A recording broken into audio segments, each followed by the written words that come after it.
Tere kõigile! Mm. Tänases naiste ettevõtlusjuttude teemaks on Facebook. Minu nimi on Kairi, olen virtuaalne assistent ja aitan siin grupis läbi viia laive. Olen valinud esimeseks plokiks sotsiaalmeedia. See on hea järg eelmisel kuul toimunud brändi teemale. Minuga on täna siin Katrin Vilimaa Otsing ja kommenteeri, kas sa oled varem kuulnud Katrinist või mitte. Katrin on kogenud digiturundusekspert ja turundusstrateeg, kes on tegutsenud üle 10 aasta. Ta on spetsialiseerunud digistrateegiate loomisele, SEO optimeerimisele ning Google Ads ja metakampaaniatele, aidates läbi selle ettevõtetel oma nähtavust ja müügivõimekust kasvatada. Katrin on lõpetanud informaatika eriala, mis on andnud talle tugeva tehnilise tausta. Ta on töötanud nii meedia kui ka loovagentuurides, tehes koostööd erineva suuruse ja taustaga klientidega. Lisaks on ta olnud 3 aastal digitegu žürii liige, hinnates Eesti parimaid digikampaaniaid. Katrin on ka aktiivne koolitaja ja mentor, pakkudes turundusalaseid koolitusi ning jagades oma teadmisi ja kogemusi erinevatel konverentsidel ja seminaridel. Ta on lektor ettevõtluskoolis Mainor ning ärimentor mitmetes ettevõtlusprogrammides. Katrin on ka väga tegus naine ja ettevõtja. Ma tervet loetelu ei hakkakski siin ette lugema, mida Katrin on saavutanud ja kus ta on käinud. Kas sa, Katrin, soovid seda loetelu millegiga täiendada? No see oli juba päris pikk ja põhjalik, et ma usun, et inimesed ise siin oma küsimustega saavad siin suunata, mida nad rohkem teada tahavad. Just. Me alustame kõigepealt ettevõtluse teemadega. Kuidas üldse sinu ettevõtluse teekond alguse sai? No ma tegelikult ise olen alati arvanud, et ma tahaksin saada ettevõtjaks ja ma ei tea kust, aga mul on olnud selline nagu väiksest peale eelarvamus või nagu sihuke tunne lihtsalt, et see on täiesti tavaline, et kõik inimesed kõigepealt siis käivad koolis, siis nad lähevad ülikooli, siis nad lähevad tööle ja siis nad hakkavad bossiks. Selles mõttes, et ma arvasin, et see on nagu loomulik asjade käik, kuigi ma ei tea, kust ma selle idee võtsin, sest minu vanemad on täiesti tavalised palgatöötajad olnud kogu elu. Väga äge. Väga paljud ju tegelikult kardavad ettevõtlust või nad ei kujuta ettegi, et võiks ettevõtjaks hakata. Ja, aga jah, põhimõtteliselt ma alustasin siis, kui ma olin kuskil 6-7 aastat olnud erinevates agentuurides ja teinud läbi praktiliselt kõik positsioonid agentuuris. Meediaplaneerija, teleplaneerija, sotsiaalmeedia haldaja, strateeg, digiplaneerija, et siis panin ka neid riigihankeid ja kliendikonkursid kokku ja siis tegin koolitusi. Et siis oli aeg teha see järgmine samm, et minu jaoks on see areng hästi tähtis, et kogu aeg oleks midagi uut ja põnevat, et saaks nagu edasi järgmisele levelile minna. Nii põnev. Kas sul on vahepeal olnud ka neid hetki, kus sa oled tahtnud nii-öelda alla anda ja seda ettevõtlust jätta selja taha, minna tagasi palgatööle? Ei, pigem mitte, sest et see, et sa saad ikkagi enda aega käsutada ja see vabadus, see nagu, ma ei tea, mul on tulnud küll siin igasuguseid tööpakkumisi vahepeal, aga ükski ei ole olnud selline, et oleks kahtlema pannud, et siis see peab olema väga hea selline paindlik, aga samas põnev ja et mulle tundub, et endal on ikkagi kergem teha. Et noh, muidugi kindlasti vahepeal on raskemaid aegu ja ma näiteks seda isegi ei tea, mis tunne on minna näiteks puhkusele, nii et sa ei võta arvutit kaasa. Et noh, on ka miinuseid kindlasti. Täiega tunnen ennast ära, et võrreldes palgatöö ja ettevõtlus, siis ma kohati ei kujuta ette palgatööle tagasi minekut, sest et praegu lihtsalt lõunal võtad aja, lähed, käid, jalutad või lähed kuskile kohvikusse istuma, et põhitöökohal nagu ei saa sellist vabadust lubada. Sa oled väga edukas ettevõtja. Milline on olnud sinu karjääri kõige suurem takistus ja kuidas sa selle ületanud oled? Takistuse osas võib-olla ongi lihtsalt see, et see valdkond on selline hästi muutuv, digiturundus üldse, et hästi kerge on jääda ree pealt maha, et siis mina ise olen võtnud endale ekstra selle aja, et jälgida, mis toimub, hoida ennast kursis. Ma käin pidevalt erinevatel koolitustel ja vaatan siis ka online'ist neid, Et see on jah, selline challenging, et ma ei ole kindel, et kas ma näiteks 20 aasta pärast viitsiks nii aktiivselt kogu aeg õppida uusi ja uusi asju, aga praegu see on veel põnev, et ma ütleks, et see on jah, selline keerukas ja tegelikult on hästi keeruline see ka, et kuidas siis seda tööd ja eraelu balansseerida, et see kipub ikkagi veits paigast ära minema, kui sa töötad enda ettevõttes 24/7. Siin on jah hästi tähtsad need piirid. Aga võib-olla ma küsingi kohe ära ka selle, et paljud naised unistavad ettevõtlusest, aga neil on väikesed lapsed ja nad tunnevad, et võib-olla see ettevõtlus väikese laste kõrval ei ole võimalik isegi teha, alustada. Et kuidas sina tunned, et mis sa ütleksid neile, et kas ettevõtlust on võimalik teha väikeste laste kõrvalt? Ma ütleks, et see on isegi võib-olla päris hea aeg, kui lapsed on veel väikesed, et meil on ju selline suurepärane süsteem, et riigi poolt on ju sissetulek tükiks ajaks tagatud, mida väga paljudes riikides tegelikult ei ole, et ma sattusin USA-s olin ka kuu aega ühes digiagentuuris töövari ja siis seal oli just see hetk, kui keegi läks lapsepuhkusele ja seal nad olid nii uhked. Nad olid tööandjatena seal super uhked ja tõid selle ekstra välja, et saate aru, meil on 6 nädalat makstud emapuhkust. Sest see ei ole kohustus seda tagada seal üldse ettevõtte poolt. Et minul on ka ju väiksed lapsed, mul on 4 ja 6. Et siis on lihtsalt vaja teha kokkulepped siis, et kes kuidas teeb, et õnneks mul on abikaasal ka paindlik graafik ja tal ongi pigem sellised õhtusemad ja kuna ta teeb IT-d ja mingeid serverihaldusi, et sa ei saa öelda kontorile, et kuulge, äkki te nüüd pool tundi ei saada meile, ma update in tarkvarasid. Siis me saame päeva jagada, et mina saan siis teha päeval koolitusi või käia kohtumistel ja siis tema saab õhtul oma aega. Pluss siis kindlasti meil on lapsehoidjaid oleme kasutanud ja see tugivõrgustik ikkagi on oluline, et kõike on väga raske muidu jõuda. Ja ma kuulen hästi tihti, et see tugivõrgustik just on lastevanematel üks selline väga vajalik asi.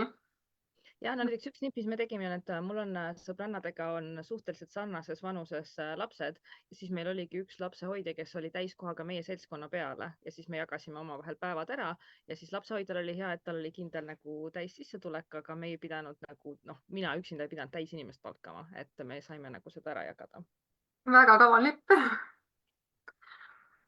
Kuna sa oled päris pikalt teinud ettevõtlust, kui sa praegu oma teadmistega vaatad nüüd algusesse tagasi, alguspunkti, kas sa alustaksid kuidagi teisiti? No ma alustaks varem. Ma ei tea, ma jokutasin nii kaua, et ma olen üpriski kindel, et ma oleks varem ka hakkama saanud. Aga oligi lihtsalt sihuke, et see on ikka hirmus ju. Ja siis mul ei olnud ka nii palju ettevõtjatest tuttavaid, et nad on tekkinud siin aja jooksul, kui sa oled selles valdkonnas, siis oli ka, et mul isegi ema eristas ju aeg-ajalt, et kuule, räägi, sul ikka söögiraha on või? Et oli sihuke jah, et jah, parem võib-olla ja tegelikult see tutvusringkond ka oluline, et kiiremini saada selliseid inspireerivaid inimesi enda ümber, sest et siis koos on kergem. Et ma ütleks, et igasugused näiteks mastermind'id on mind ka hästi palju aidanud, et niisugustes väiksemates gruppides seada koos eesmärke ja jagada ja anda üksteisele nõu, et neid igaüks saab ju ise hõigata ja kokku panna või jälgida, et aeg-ajalt gruppides ka teised panevad neid kokku, et see ma täiega soovitan. Et ma arvan, et võib-olla varem oleks pidanud seda teed minema. Täiega nõustun sinuga, et olen siin ise ka ühe mastermind'i, hetkel kuulun 2 mastermind gruppi nii-öelda ja see ikka paneb liikuma sind, kui sa annad kellelegi teisele lubaduse, et järgmiseks kohtumiseks ma teen selle ära ja siis nagu sa teed selle asja, mida sa venitasid võib-olla mitu kuud, oled teinud 2 nädalaga ära. See on super asi. Kui me võtame selle ettevõtluse viimase küsimuse praegu, siis mida sa ütleksid nendele naistele, kes kaaluvad ettevõtlust, kuid kardavad teha oma esimest sammu? No mina ütleks, et mis see kõige hullem asi, mis saab juhtuda on, sa pead tööle tagasi minema või? Aga seda sa juba nagunii praegu teed, ehk siis tegelikult ei ole ju midagi hullu, et see tuleb lihtsalt teha. No ma ütlen, ma ise jokutasin ka liiga kaua, aga näed, lõpuks ikkagi kõik mängib välja.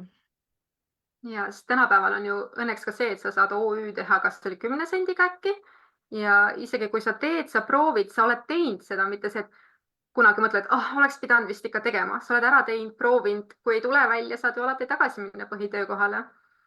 Et selline. see peab kohe töölt ära tulema ka, et sa võid seda teha alguses hobina. Ja, et sa näedki, kas see läheb käima ja kui läheb, siis on super ja kui ei lähe, siis võib-olla mõni teine teema on sulle, et alati me ju ei saa, mina näiteks ütlen, mina ei saa siiamaani metast ega midagi aru, see lihtsalt ei ole minu ala. Aga meil on head digiturundajad, kes aitavad meid nendes. Kui sul on nüüd Katrinile küsimusi Facebooki teemal, siis jäta need kommentaari. Ma näen, et meil on Zoomis, meil on Facebookis inimesi. Et mul on mõned küsimused kogutud Katrini jaoks ja siis võtame lõpus need teised küsimused ka, mis tulevad. Ja Facebooki teemal ma uuriksingi nüüd, kui me vaatame kogu seda asja ettevõtluse vaatenurgast, siis milline sihtrühm inimesi veedab Facebookis oma aega? No kui vaadata seda statistikat, siis tegelikult on peaaegu kõikidel internetikasutajatel Facebooki konto olemas. Aga iseasi on nüüd see, et kui palju nad seal aega veedavad. Et mulle tundub jah, et võib-olla tõesti see noorem seltskond enam nii palju ei ole seal, et Instagram isegi on võib-olla popim sõltuvalt sellest.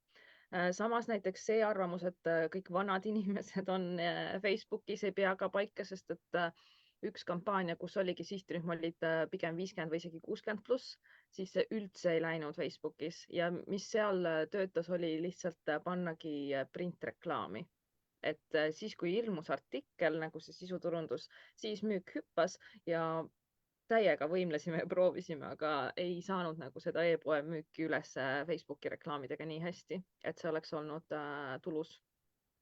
Et tegelikult üks asi, kui sa tahad vaadata, kui palju on sinu sihtrühma inimesi, siis mida ma olen teinud, on see, et kui sa lähed sinna Meta reklaamihaldurisse, tegelikult see töötab kõikide kanalitega LinkedInis ja Google'is ka ja TikTok Adsidesse, et kui sa võtad sealt, paned need parameetrid paika, näiteks tahad naised 25 kuni midagi või siis lihtsalt vaatadki Eesti, siis seal paremal pool Meta ju ennustab, kui suur see katvus umbes võiks olla. Ta annab küll nüüd vahemikku, vanasti ta andis numbri, aga siis sa saad suurusjärgu teada, et kui palju neid kontosid on olemas Metas.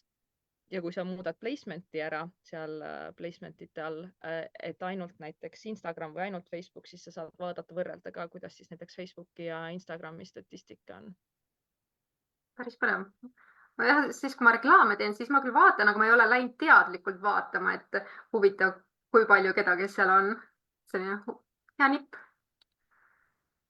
Kui me räägime Facebooki algoritmist, et räägitakse, et algoritm ju tuleks jälgida, et mis levib ja mis ei levi ja siis postitada neid asju, mis justkui rohkemate inimesteni jõuab. Ja ma saan aru seda, et ma ettevõttena peaksin tegema ikkagi ettevõtte lehe, mitte nagu ainult isikliku lehe peale jääma. Jah, sest et tegelikult kui sa teed enda isiklikku alt, siis see on rohkem nagu persooni bränd. Meta tegelikult isegi need kasutustingimused ei luba teha ettevõttele eraisiku profiili.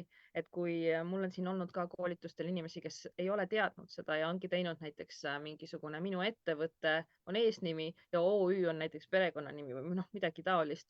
Et tegelikult kui Meta avastab selle või keegi näiteks võib report ida, siis nad võivad selle konto kinni panna, sest see on nende tingimuste rikkumine ja lehe alt avaneb rohkem võimalusi. Sa näed oma postituste kohta rohkem statistikat, reklaame näiteks ei saa eraisiku profiili alt üldse teha, et sul peab olema mingisugune page, mille alt need reklaamid nii-öelda avalduvad. Aga ma olen näinud, et osad inimesed on teinud, kellel ongi nagu selline isikupõhine bränd, et nad on teinud ka lehe enda eesnime ja perekonnanimega. Et see tundub nagu justkui personaalsem, aga ta on ikkagi leht, mida saab hakata jälgima. Et teine probleem sellega, kui sa teed seda eraisiku profiili alt, on see, et ma ei tea, kas te teate, aga piir on, kui palju sul saab sõpru olla ja see piir on 5000, kui nüüd Meta ei ole jälle muutnud midagi. Ehk siis esiteks sa pead kõik oma nii-öelda jälgijad siis sõbraks kutsuma või nemad peavad sind sõbraks kutsuma. Ja teiseks on see, et sul võib see limiit täis saada. Jah, lehe puhul vist ei ole seda piirangut, on ju? Ei, lehe puhul on jah no ikkagi Eestis ma arvan, ei tule kindlasti, selle kindlasti ei ole ka, sest et ikkagi miljoneid jälgijaid on ju mingitel lehtedel. Okei. Aga kui me räägime nüüd siis sellest levikust, kui mul ongi ettevõtte leht, kas mul tasub sinna postitada pilte või videosid või pigem postitada story'sse või seinale, et kuidas selle levik on Facebookis seda erisust märgata või ei ole vahet, mis ma teen? Seal on natukene erisus ka selles, et mis tüüpi sisu sinu sihtrühmale meeldib tarbida. Et sa võiksid natukene katsetada. Üldiselt, kui me mõtleme, et Meta ja siis Instagram on koos, siis ma olen vaadanud, et näiteks story'd on siis nii selles Instagramis kui Facebookis olemas, aga Instagramis on story'd justkui popimad, et ma ei tea, palju te ise vaatate näiteks neid story sid seal Facebookis, aga see on huvitav, et osad pelgavad duplikeerida sisu, et ma panin oma selle story Instagrami, et ma Facebooki ei hakka sama panema, sellepärast et inimestel nagu nad näevad siis 2 korda, siis tegelikult need on suht erinevad. Et need ei kattu need sihtrühmad. Ja siis Reelsid näiteks Instagramis on hea viis, kuidas jõuda uute inimesteni, sest need jõuavad sinna Explore tab'i ja neid näidatakse suurema tõenäosusega ka nendele, kes ei ole sinu jälgijad ja story'd on siis rohkem selleks, et oma olemasolevaid jälgijaid engage ida nii-öelda, et su leht tunduks põnev. Kõikidele nendele platvormidele meeldib, kui sa suudad inimesi seal hoida, et nad laigivad, kommenteerivad ja tarbivad sinu sisu. Et siis tegelikult ma võikski öelda, et kui muud ei jää meelde, siis kui sa tahad olla edukas oma sisude ja postitustega, siis mõtle selle peale, mis on selle platvormi eesmärk. Kõikide nende sotsiaalmeedia platvormide eesmärk on, et inimene oleks seal võimalikult kaua ja tarbiks võimalikult palju sisu, et nemad saaksid võimalikult palju reklaamikohti, kus nad saaksid siis raha teenida. Kui sina oled see inimene, kes suudab teha sellist sisu, mis hoiab inimesi seal platvormi sees kinni, siis sa meeldid neile. et seal nagu rohkem muud ei olegi. Aga ja pildi ja videoga peab testima, et kuidas, mis sobib, et ma olen reklaamides ka teinud siis pilt versus video. Veel paar aastat tagasi enamasti alati pilt võitis. Nüüd on juba nii, et oleneb sihtrühmast ja ettevõttest, et vahel on ikkagi video ka ja see sõltub ka kõik sellest kvaliteedist ja sõnumist ja et seal on hästi palju muutujaid, et proovige testida. Mul tekkis kohe selle peale küsimus, et kuidas Facebook või kas ma peaksin, kui mul on nüüd mingi link, näiteks kodulehe link, kas ma võin ta panna omal postituse teksti sisse või ma pigem peaks panema ta kommentaari? Kas Facebook saab sellest aru? Sest ma suunan teda ju tegelikult välja Facebookist. Jah, mina isiklikult ei ole neid teste teinud, et kas seal on tõepõhi all, aga ma olen näinud ka blogipostitusi, et päris palju kasutavad seda, nad teevad tegelikult postituse, mis on pildipostitus, kus on siis lihtsalt tekst ja siis kirjutavad sinna teksti sisse, et link on esimeses kommentaaris ja see ongi sellepärast, et väidetavalt siis need pildipostitused saavad paremat levikut. Aga ma ütleks, et see sõltub selles mõttes ka sihtrühmast, et võib-olla su sihtrühm ei oska sinna esimesse kommentaari minna või nad ei viitsi seda pikka teksti läbi lugeda. Et nad tahavad, et kohe vajutada peale, et mõnikord on näiteks lingipostitus selles mõttes mugavam. Ja kui nüüd mõelda keskmise Eesti ettevõtte konto peale, siis seal on ülivähe jälgijaid. Et tegelikult see leviku vahe, see võib olla näiteks ainult mingi mõnisada inimest.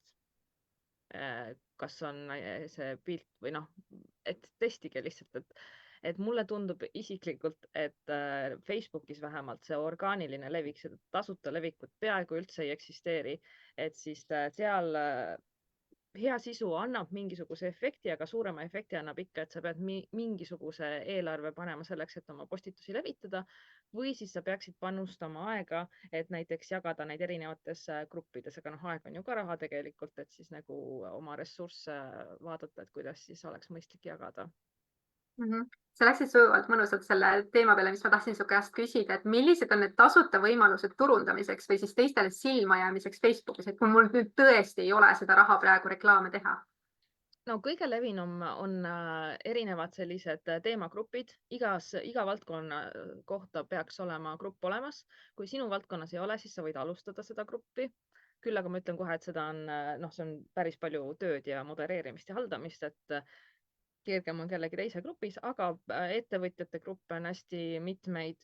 turunduse omasid on 2 põhilist, et seal on tihti ka just siuksed promopäevad, et siis sinna alla saab oma infot panna postituste alla, et ei tasu kohe lennata uude gruppi sisse ja hakata spämmima, et siis on oht, et võib-olla see admin viskab su välja, aga et tavaliselt on mingisugune enda nagu tutvustamise võimalus olemas gruppides ka. Ja siis teha tegelikult koostööd mingite teiste ettevõtetega, et näiteks teete koos mingisuguse kampaania, et jagate üksteise sihtrühmale üksteise emaili listi, et näed, et meil on siin selline tore partnerlus. Olen näinud, et näiteks loosikampaaniaid tehakse koos 2 ettevõttega, et kui teil ei ole, on sama sihtrühm, aga ei ole otsene konkurent. No näiteks, et üks rentib tennisehalli välja ja teine müüb tennisereketeid. Ideaalne selles mõttes, et tennisemängijad on sihtrühm ja teete koos kampaania, loosite siis välja mingisuguse tennisereketi / mingi rendipaketi või midagi ja siis teete nagu cross-posting ut oma lehtede vahel ja oma kanalite juures, et siis jagada seda aega ja neid ressursse, mis kulub ka siis näiteks mingi kampaania tegemiseks ja jõuda siis nagu selle õige sihtrühmani. Väga head mõtted. Võib-olla korra mainiks seda, et loosimise juures, ma saan õigesti aru, et me ei tohi loosimisel kutsuda inimest tagima teisi. See vist Facebookile ei meeldi. Ja tagida ja jagada ja vist fänniks hakkamine ka. Ja üks asi on Instagramis leebem, aga üldiselt nendel on suht sarnased need reeglid.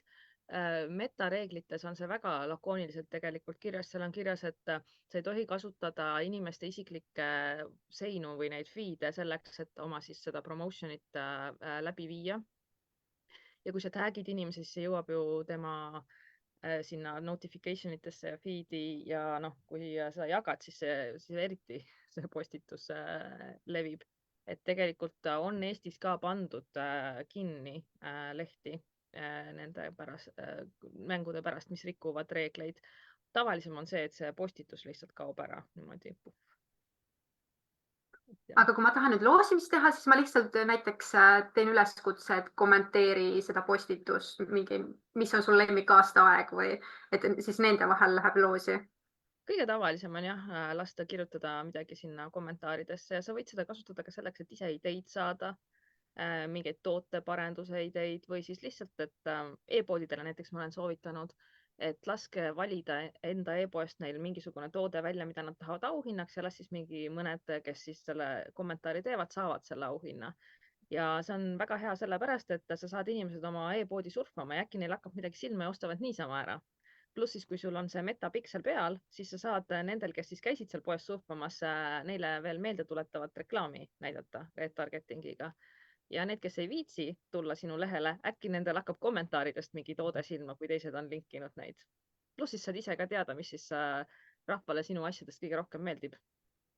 Väga hea nipp. Ma ei olegi selle peale tulnud, aga jah, tasub kasutusele võtta, kui on tõesti e-pood.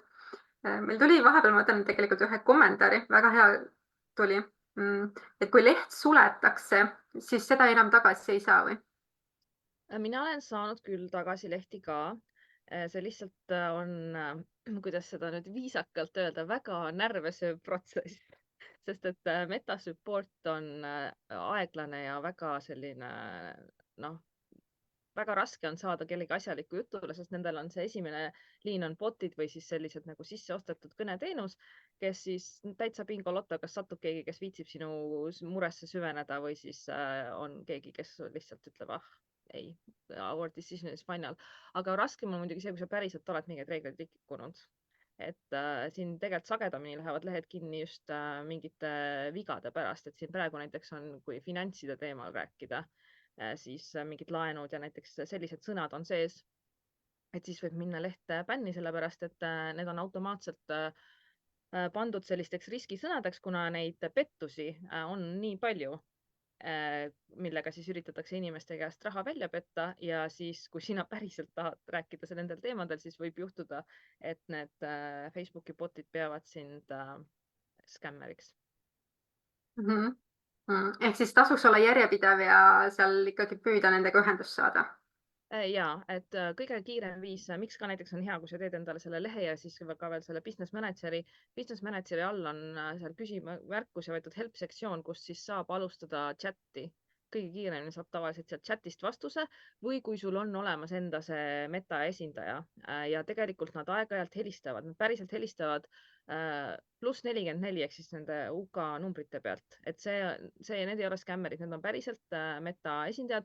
Nad tavaliselt siis saadavad ka meili, et proovisime sind kätte saada ja nad ka siis, kui sul lähed oma sinna reklaamihaldurisse, siis mõnikord hüppab ette see, et pane endale kõneaeg kirja selle Meta Marketing Pro või midagi siukest. Noh, ütleme nii, et päris paljud nendest ei ole ka väga kursis, sest nad ongi selline sisseostetud teenus, et tihti, kui küsid nendelt midagi sellist spetsiifilisemat, siis saad aru, et nad lähevad, otsivad seda ise sealt Meta Helpist. Ma ütlen, ma tean, seda ei ole seal, ma oleks seda muidu ise üles leidnud. Aga kui on kontoga probleeme, siis nad saavad aidata seda protsessi kiirendada. Nad ise ei saa midagi teha, sest nad ei ole päriselt metatöötajad, aga nad põhilause, mis ongi we can escalate it to our inner team. Nagu võib õnnestuda. Et selles mõttes on neid kirjasõpru tore omada, et siis, kui sul on mingi probleem, et siis see on ka üks lisakanal, kust kaudu saab nendega ühendust võtta, aga need soovitused, mis nad annavad, on enamasti copy-paste üks ühele, et ühendage ära Conversions API ja kas te juba kasutate Advantage Plus kampaaniaid. Et enamasti. Ma ei tea, kas sa tead sellele vastust ja kas ma nüüd ei mäleta täpselt, aga kas võib olla niimoodi, et kui siis leht pannakse kinni või kui mu isiklik konto pannakse kinni ja ma teen automaatselt uue konto, siis pärast tekib ka sellest mingi jama? Sellest võib tekkida eraisikutega, võib seda tekkida rohkem, sellepärast et ka samamoodi meta kasutustingimustes on, et ühel inimesel võib olla ainult üks profiil ja kui sa teed teise juurde selle jaoks, et lihtsalt bännist kõrvale hiilida, siis meta on tegelikult päris osav tuvastamaks neid teisi profiile, et sinul on ju, sa käid ju oma kodunetis, on ju, okei, sa saad seda VPN-iga võib-olla varjata, aga su seadmel on ju MAC aadress, mis on ka võrku näha, et sa peaksid võib-olla mingi teise seadme võtma või mõtlema, kuidas sellest mööda saada. Mille otsa tihti astutakse on seega, et kui sa hakkad reklaame tegema, sa paned sama krediitkaardi, mis oli sellel eelmisel kontol, mis on bänni saanud, see krediitkaart on ka juba siis nii-öelda märgistatud, et seda ei tohiks kasutada. Et on keeruline petta ära metat, ja pluss siis, kus sa saad, kui sa teed täpselt sama nimega, et siis on ka ju lihtne metal aru saada, et sa oled sina ilmselt. Okei, nii ühekaime eksisteerib. Ja teine probleem on see, et kui sa hakkad reklaame tegema suuremas mahus või mingil hetkel tavaliselt meta küsib, et sa laadiksid üles oma ID-kaardi, et teeksid selle isiku tuvastamise ära, enne sa ei saa reklaame teha. Ja kui sul on vale nimi, siis sul ei ole ju seda ID-kaarti, isikutuvastus failib ja siis sa lähed ka konto bänni, sest et sa oled justkui nagu fake account, et siis siinkohal tervitan kõik seda olen suguvõsa, et need ilmselt ei saa reklaame teha, vähemalt mitte nagu suuremas mahus või siis erikategooria reklaame, et nii kui sa deklareerid näiteks mingi poliitikareklaame või midagi, siis ka raudpoolt kindlalt küsitakse ID-kaarti su käest. Väga head mõtted. Kui me tuleme tagasi nüüd Facebooki postituste teema juurde, siis ma tean, et LinkedInis üldjuhul öeldakse, et seal on ettevõtjad ja peavad olema sellised ametlikumad postitused. Kas Facebookis on vahet, milliseid postitusi ma teen? Nagu teemade mõttes või? Ja, et kas ma peaksin ainult ametlikke tegema, kas ma võiksin teha ainult naljakaid postitusi, peaks ma neid segunema või milliseid postitusi?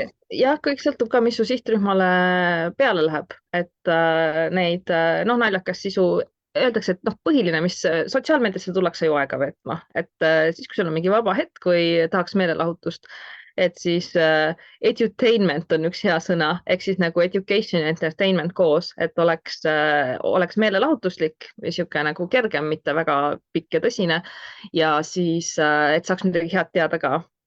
Aga see, mis nagu sihtrühmale peale läheb, tegelikult võikski siis lihtsalt jälgida seda engagement rate'i, et millised teemad ja mis tüüpi postitused sinu sihtrühmale meeldivad, et seal ka nagu mingit superkindlat reeglit ei ole, et kui oleks, siis kõik teeksid ju neid ühesuguseid postitusi, mis töötavad. Just. Kui ma küsin postituste teemal, üks asi on küll e-poed, et kui mul on e-pood, siis ma või e-pood, tooted, teenused, ma saan teha ettevõtte lehe, ma reklaamingi seal oma tooteid. Aga kui mul on nüüd persoonibränd, siis mida öelda neile, kes ettevõtte lehe me peame niikuinii tegema, sest me tahame teha võib-olla reklaame Metast. Aga kuidas jõuda hallata nii ettevõtte kontot, oma isiklikku kontot, kas neid tasub kuidagi ühendada, kuidas? Ma tunnen kohati, et võib-olla oleks pidanud lihtsalt ühe konto tegema, samas öeldakse, et ettevõtte kontot on ka vaja ja siis tekib see dilemma, et mis ma siis teen? No kui sa reklaami mingi hetk tahad teha, siis jah, kindlasti sul oleks vaja seda ettevõtte kontot ja tegelikult kuidas sa saad rohkem levikut, ongi see, et teed postitusi ikkagi näiteks ettevõtte alt, aga siis jagad enda eraisiku profiiliga seda edasi ja paned võib-olla mõne kommentaari juurde. LinkedInis piisab, kui sa näiteks kommenteerid postitusi, et sa ei pea isegi jagama, sest et seal need teavitused sinu võrgustikule tulevad ka sellest, kui sa lihtsalt jätad kuskile kommentaari.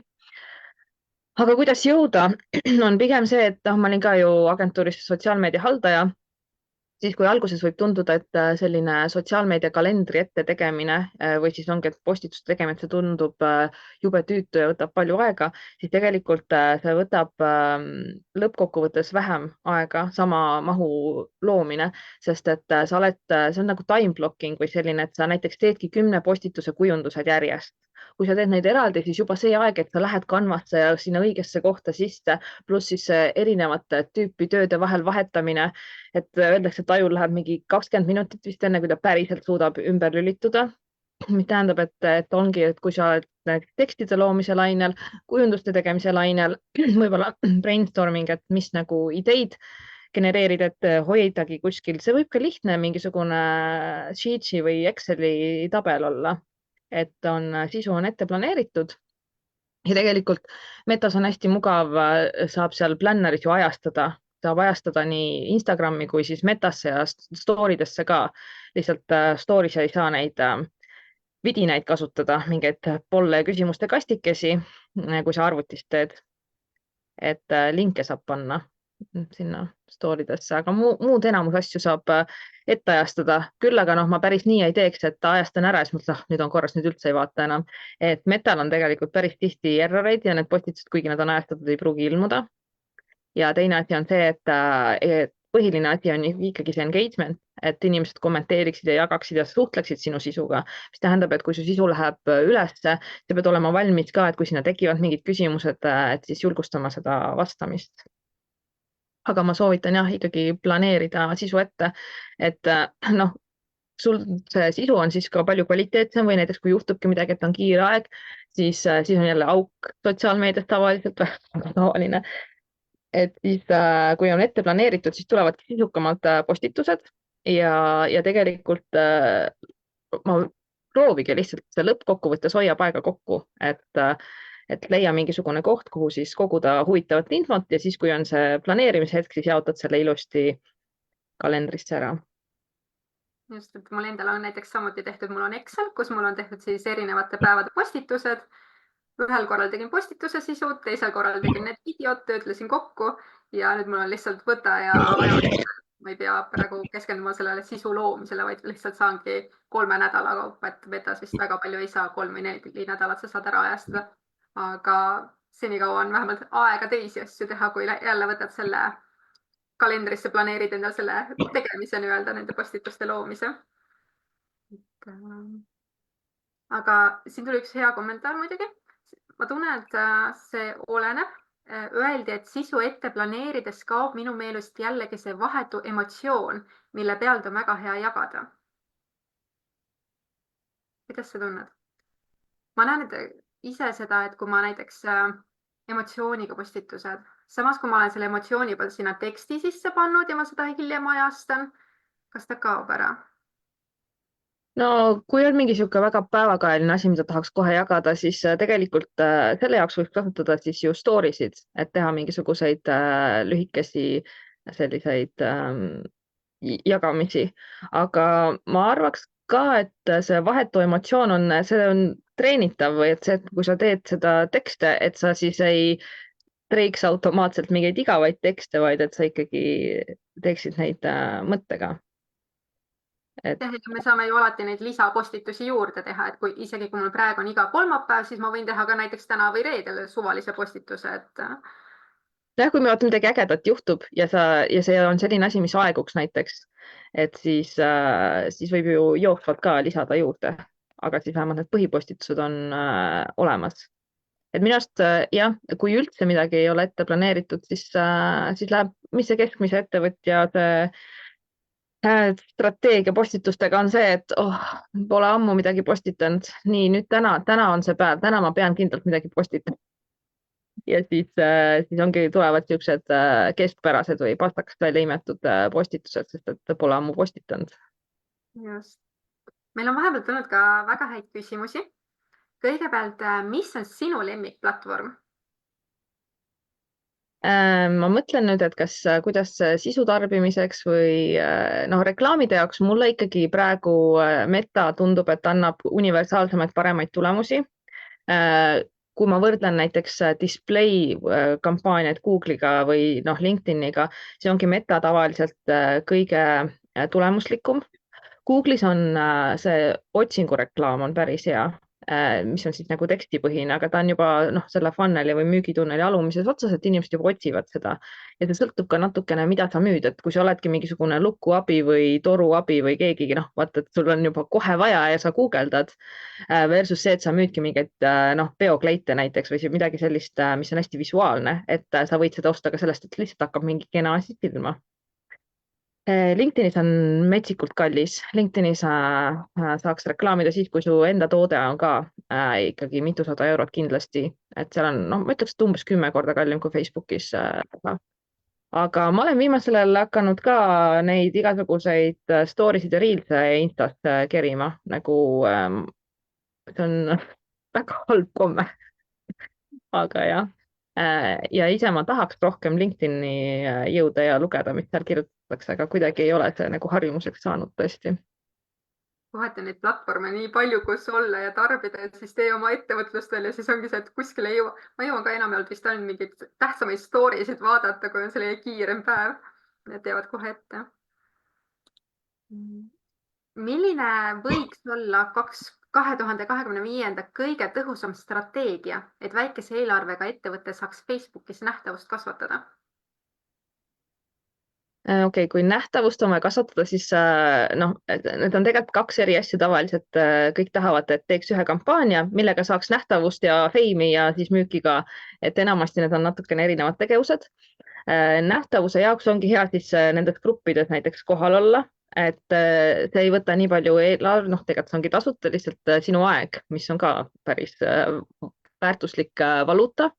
Ja kui eelarvet on vähe, siis tavaliselt tasub alustada näiteks nendest retargetingist või taasturundamisest. Sa saad näidata reklaame nendele, kes on su kodulehel käinud, eeldab siis, et sul on piksel olemas.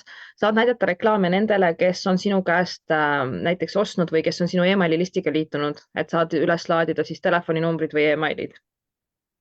Saab sihtida ka Meta ja Instagrami sees, et näiteks kui sa korraldad üritusi, siis ürituse lehe vaatajaid, Facebook eventi vaatajaid, Instagrami või Facebooki lehe engagement'i, ehk siis kui keegi on like inud või kommenteerinud või mingigi su postitusega teinud, et nad ei pea isegi jälgijad olema. Muidugi oma jälgijaid saab uuesti sihtida, mingite kindlate videode vaatajaid. Et üks variant on näiteks see, et teedki mingi ägeda video, võib-olla näiteks mingi case study või mingi õpetuse, mis ei ole nagu otseselt promo ja jagad seda teemakohastes gruppides ja siis pärast teed sihtrühma nendest inimestest, kes on seda videot näinud.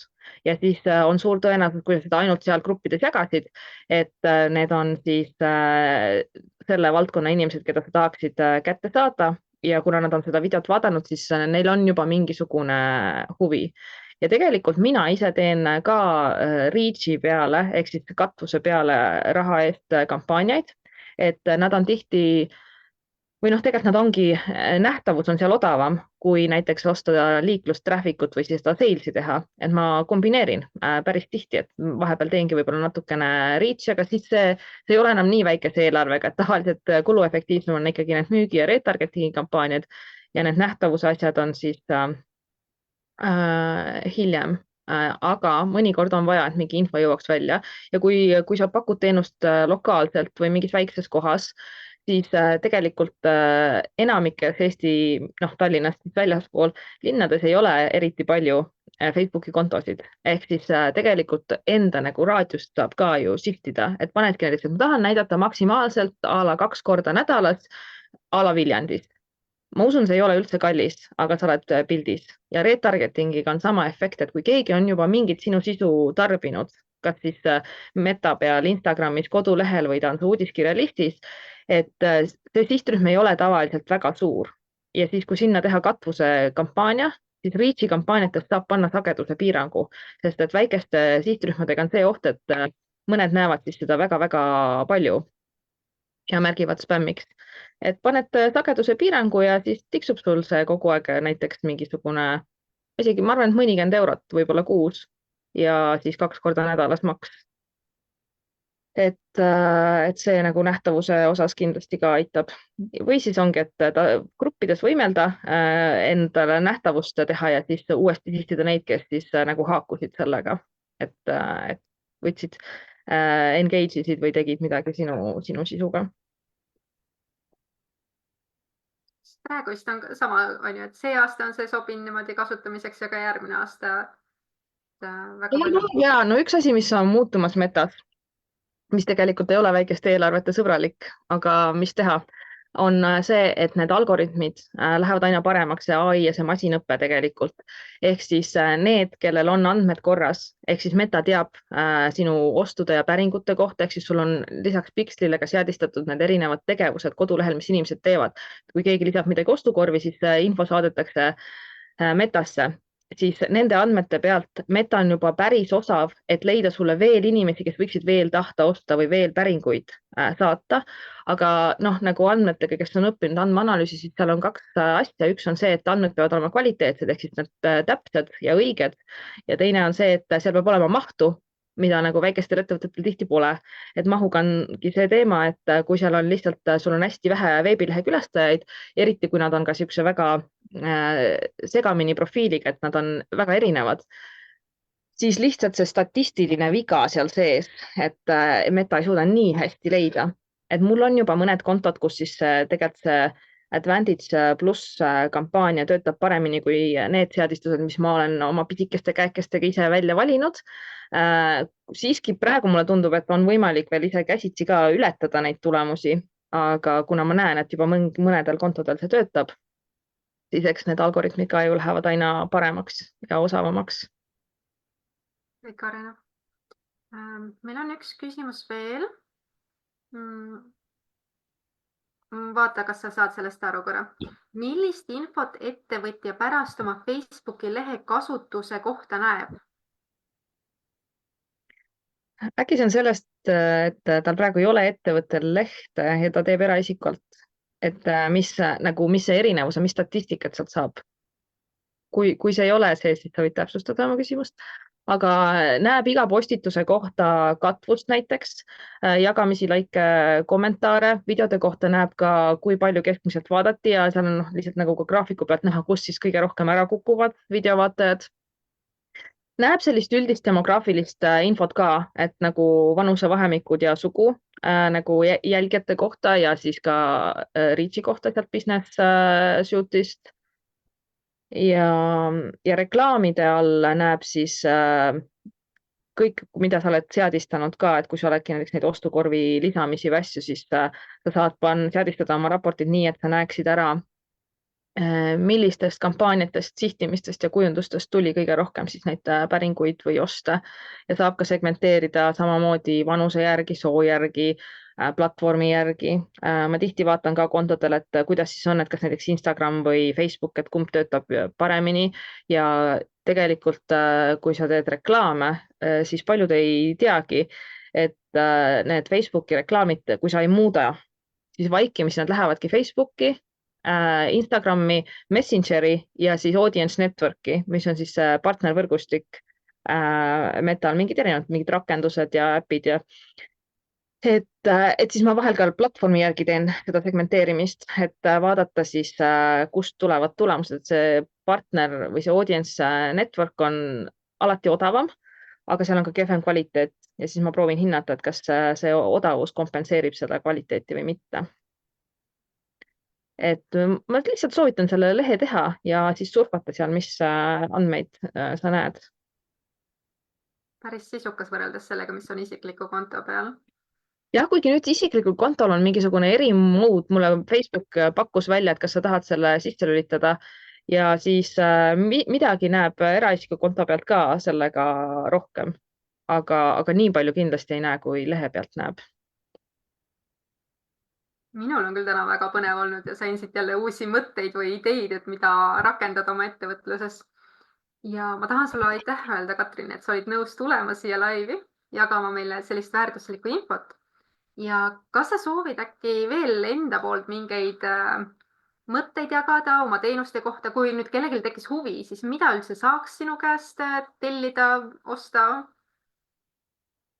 No ütleme nii, et enamike klientidega me alustame sellest, et me hakkamegi nende business manageri ja Pixli kontodega pihta, sest et paljudel on nad küll on tehtud või siis on täitsa segamini, et seal mida kauem ja vanem konto on ja mida rohkem on sealt erinevaid agentuure assistente üle käinud, siis seda suurem on tõenäosus, et seal on niisugune keskmist sorti segadus. Mõnel on mitu pikslit, mõnel on leht on ühe mingi businessi all ja siis reklaamikonto on üldse eraisiku konto, et seda korda teha, siis seesama andmete kvaliteet, et siis need pikslid saaksid paika. Ja väikeste ettevõtetega tegelikult ongi, et enamasti teed need seadistused ära ja võib-olla mingid paar esimest kampaaniat ja need eelarved ju enamasti on mõni 100 eurot nendel hästi väikestel ettevõtetel, et selle sisse tegelikult ei mahu hästi ära see, et on iga kuu keegi haldab, optimeerib, saadab sulle raporteid, pluss siis veel raha, mis Meta ka endale võiks saada. Ehk siis see start võiks olla enam-vähem tehtud, et sa saad aru, mis sa seal teed, aga mingisugused nagu reklaamid, midagi sa pead oskama ise ka hallata või siis sa pead arvestama, et see läheb kulukamaks. Ja ma olengi osadele öelnud, et jah, et osad aja kokkuhoiu mõttes on tõesti tellinud seda, aga kui sul ongi näiteks, ütleme, et sul on 1000 eurot, siis ütleme, et näiteks kampaaniaseadistus 500 eurot ja siis Metale jääb 500 eurot. On täiesti kindel, et kui sa paneksid selle 1000 eurot lihtsalt pliks-plaks meetodil Metasse, sa saaksid rohkem tulemust kui 500 euro eest, sest et lihtsalt see töö, ma ei ole võimeline lihtsalt 500-sest eelarvest teist 500 välja pigistama, et selles mõttes, et see on lihtsalt lihtne matemaatika, aga ma tean, et väga paljud ikkagi palkavad ja teevad just selleks, et nad näeksid ära, et need seadistused keegi vaataks üle ja et esimesed kampaaniad oleks tehtud, siis nende järgi saab ju teha järgmisi ka või siis lihtsalt vaadatagi, et oleks mingisugused kampaaniaseadistustes on ka ju metsikult erinevaid valikuid. Et milliseid siis valida ja mul on tegelikult täitsa kliente, kes siis teevad enamasti ise ja kui neil on mingi suurem kampaania, siis kas siis teeme kõne või siis lasevad mul selle seadistada. Ma olen teinud ka lihtsalt Excelis nagu neid kampaaniaplaane, et pane umbes sellised sihtimised ja sellised sõnumid või sellise nagu loogikaga, et see lihtne seadistamine, mis tegelikult võib võtta ka aega, et siis seda teha ise või võtta siit mõni assistent.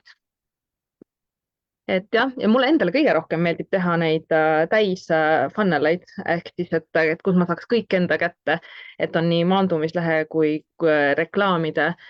Et siin üks minu funnel sai just ka seal tulimusta tulemusturunduse konkursil, mis me koos Vivid agentuuriga tegime, sai teise koha Kaitseministeeriumi järel.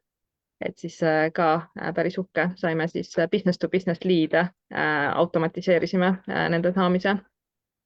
Et nende funnelite eelis on see, et mulle näiteks tuleb ka kliente või päringuid, kus sa näed, et ma võin ju sinna selle Facebooki kampaania teha. Nad tahavad minu käest Facebooki kampaaniat, aga ma näen, et see koduleht on lihtsalt nii halb, et ma võin sinna seda traffic'ut osta, aga ega see müüki väga palju ei paranda, sest see pudelikael ei ole Facebooki kampaaniad, vaid see on hoopis näiteks sellest lehe disainid või võib-olla ta on mobiili jaoks aeglane, aga sotsiaalmeediast tuleb enamasti mobiili traffic'ut, et siis selle peale peab ka alati mõtlema ja siis mulle meeldib, kui ma saaks nagu kogu selle strateegia poole või selle nagu loogika üle käia ja auditeid meeldib ka teha.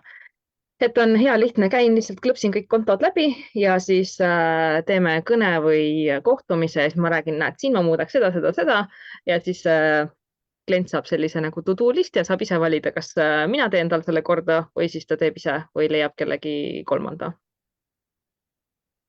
Aitäh sulle. Ehk siis, kui ma tahan Metaga abi saada, siis ma võin sinu poole pöörduda. Kui ma tahan kogu kompotti sinu käest saada, kui mul näiteks ei ole tehnilist taipamist, et tahakski nii-öelda maandumislehte ja reklaame ja müüki saada, siis ma võin sinu poole pöörduda. Ja ka auditit, et kas audit on nüüd Facebooki puhul? No seda ma vaatan, tegelikult ma vaatan tavaliselt üle nii Facebooki kontot, need business manager'id, siis ma vaatan üle Google Analyticsi ja kui neil on veel mingeid, võib-olla on Google Ads, võib-olla on LinkedIn või mingisugused muud kontod, mida nad kasutavad, et just nende erinevate programmide ja tehniliste kontode osas on, kuna ma olen informaatikat õppinud, et siis mul see tehnoloogia pool on just hästi käpas, et selles mõttes ma ka näiteks lihtsalt sotsiaalmeedia haldust ei viitsi võtta, et ja seda ei hinnata ka üldse. Rämedalt palju võtab aega, et neid postitusi teha ja siis see nagu väärtus sealt ei tule nagu nii suur kui see, et mingid süsteemid hakkavad jooksma ja saab ühendada ja dashboard'id ka, ma unustasin ka, et näiteks Google Looker Studiosse saab ju kokku tõmmata kogu info enda näiteks Facebookist ja Google'ist, et sa saad ilusad sellised raportid ja sa ei pea igale poole sisse logima. Päris tüütu on vaadata Google Adsist, Google Analyticsist, Facebook Adsist infot ja tahad veel võrrelda näiteks eelmise kuuga. Et siis, kui ma ei tea, et kuskil Excelist neid tõsta, siis võivad vead sisse tulla ja et see raportite tegemine on ka päris popp praegu. Kas sul on mõni koolitus ka tulemas peagi, kuhu võib-olla, kui keegi tunneb huvi mingite teemade vastu? Mul on Nordic koolituse all on üleval mingid asjad, sest ma ise jõuan väga vähe organiseerida ja korraldada, aga aeg-ajalt ma olen mõelnud, et peaks tegema selle tehisintellekti teemal jälle, et kuidas siis nagu efektiivsemalt kasutusele võtta ja ka selle uuesti üle lindistama, sest ma vaatasin, et seda ei ole, kuidas seda plokki bännimist vältida ja mida teha siis, kui sa oled selle bänni juba saanud. Sest et seda nagu sisse osta teenusena on ka päris kulukas, sest see võtab nii palju aega, lihtsalt istudki kuskil chatis ja support'is, et parem on, kui sa saad sellega ise hakkama. Et Võrus tuleb ka midagi Võru ettevõtluskeskusega. Et sinna ma mäletan mingisugune bronn on pandud detsembrisse. Aga jah, võib mulle ka lihtsalt kirjutada, siis ma saan vaadata, kus on midagi või siis guugeldage, äkki hakkab silma. Just. Ma panen uuesti laivi juurde tegelikult ka need lingid, mis meil olid esialgu reklaami juures, et sul on ka meililist, millega saab liituda. Ma olen jah, suht harva jõuan sinna saata midagi, aga jah. Just. Ma tahan öelda kõigile aitäh, kes täna tulid kuulama. Meid ikka oli siin mõlemas kanalis ja aitäh sulle, Katrin, et sa tulid jagama ning ilusat päeva kõigile. Tšau! Tšau!